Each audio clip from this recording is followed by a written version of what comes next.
Bakit po sinasabi ng Panginoon Diyos, walang ibang Diyos liban sa Kanya, samantala po yung Panginoon Kristo ay Diyos din? Kasi nung sabihin naman ng Diyos na walang ibang Diyos liban sa Kanya, hindi pa niya dinadala si Kristo sa lupa at ipinakikilala.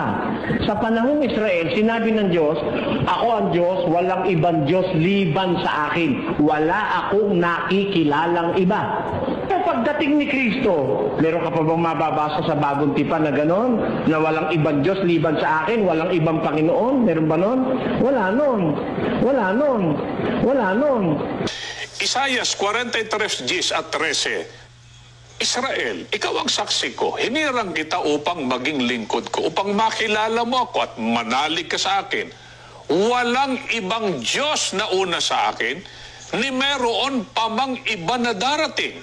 Ako ang Diyos, sa mula't mula pa.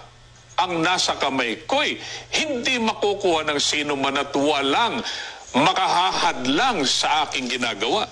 Ang Diyos po mismong naninindigan. Sabi niya, walang ibang Diyos na una sa akin, ni meron pamang iba na darating. Kung paano iisa siya noon, Opo.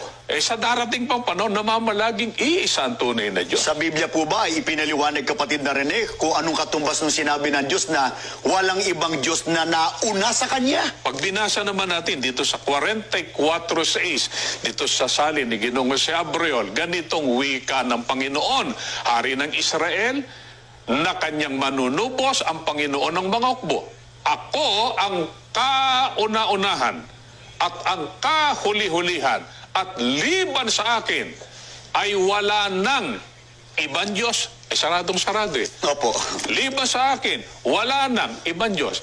Kung may magturo, may iba pang tunay, tiyak hindi tunay yung tinuturo. Kaya nga po, mga mahal namin sumusubaybay, kung ang ating Panginoon Kristo ay tunay na Diyos din, gaya ng pahayag ni Mr. Soriano, dapat sana may iba pang Diyos na kinikilala ang Ama.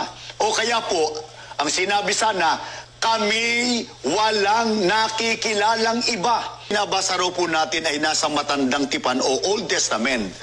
Hindi pa raw po dumarating yung New Testament o Bagong Tipan, wala pa ang Kristo. Pero nang dumating na raw ang Kristo, iba na raw, kasama na raw ang ating Panginoon Kristo na tunay na Diyos. Hindi totoo yan. Ang katunayan, siya mismong ating tatanungin. Juan 17:1 at 3. Ang babasahin natin itong ang salita ng buhay. Ganitong pagkakasalin dito sa Bagong Tipan. Pagkasabi ni Jesus dito, tumingala siya sa langit at nagsabi, Ama, dumating ng oras, luwalatiin mo ang iyong anak. At ito ang buhay na walang hanggan. Ang makilala ka nila. Ikaw, nakaisa-isang tunay na Diyos. At sa Jesucristo sinugo mo para makamtan ng taong buhay na walang hanggan. Ang dapat nakilalanin niya, ang Ama, ang kaisa-isang tunay na Diyos.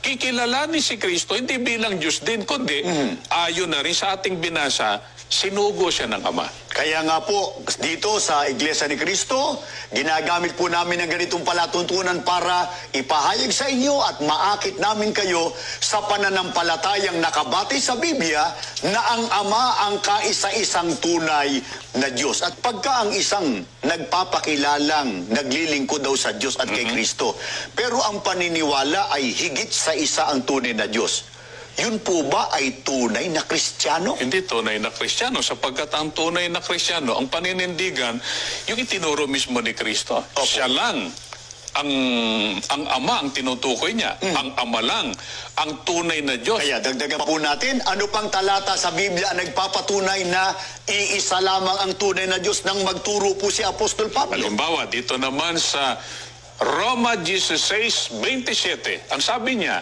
sa iisang Diyos na marunong sa pamamagitan ni Jesucristo na sumakanya ang kaluwalhatian magpakailanman siya nawa. Ang sabi rito, sa iisang Diyos, hindi sinabing isa siya sa mga Diyos. At ang isa pa sa mga Diyos na dapat kilalanin ay ang anak niya si Kristo. Maging dito po sa unang Korinto 8:4, tungkol nga sa pagkain ng mga bagay na inihain sa mga Diyos-Diyusan. Nalalaman natin na ang Diyos-Diyusan ay walang kabuluhan sa sanlibutan at walang Diyos liban sa iisa. Maging dito sa unang Korinto, 12:6. At may iba't ibang paggawa, datapwat, iisang Diyos na gumagawa ng lahat ng mga bagay sa lahat. Mga pahayag to ni Apostol Pablo. Ito namang babasahin natin, Galatia 3:20, ganito naman ang kanyang pahayag.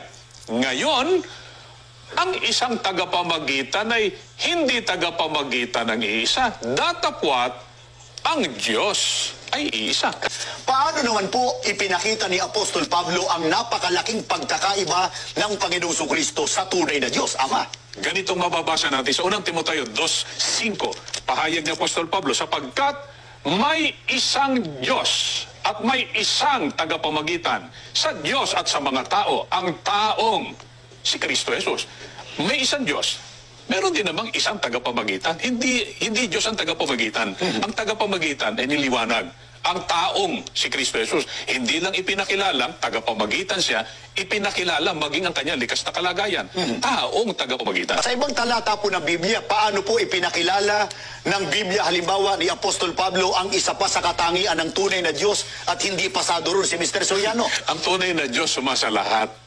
Sa ibang salita, omnipresente. Gaya ng mababasa dito sa Efeso 4:6. Isang Diyos at Ama ng lahat na siyang sumasa ibabaw sa lahat at sumasa lahat at nasa lahat.